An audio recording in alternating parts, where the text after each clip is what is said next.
Toujours à l'intérieur du pays, ouverture hier de la session ordinaire de la Cour d'assises de Caille au titre de l'année 2023. Pendant 2 semaines, 45 affaires impliquant 66 accusés seront soumises à l'examen de la Cour. Le récit de Balkissa Saadibou, Chérif Aïdara.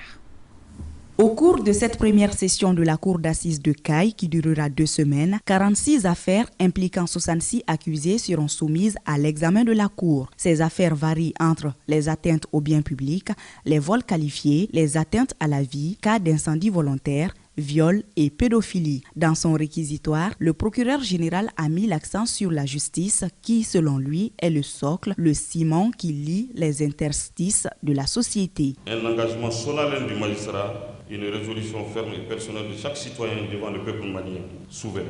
C'est dire que la justice émane d'un savoir professionnel, c'est une éthique et une déontologie, un état d'esprit, une conscience sociale, une symbolique forte.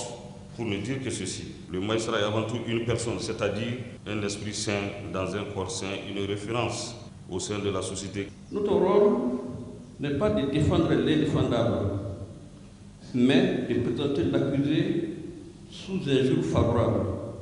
L'accusé ayant commis le crime le plus crapuleux mérite une défense aussi coriace.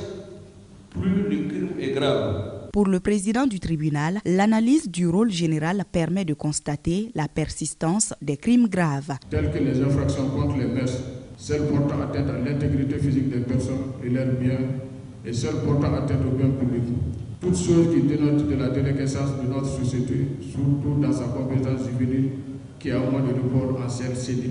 Rappelons que ce sont 6 assesseurs qui ont prêté serment et le procureur général de leur dire qu'ils sont désormais investis du redoutable pouvoir de juger leurs semblables jusqu'à la fin de la session, tout en les invitant à acquitter chaque fois qu'ils doutent de la culpabilité ou chaque fois qu'ils sont convaincus que l'accusé n'est pas l'auteur des faits qu'on lui reproche, car selon lui, vaut mieux acquitter un criminel plutôt que de condamner un innocent.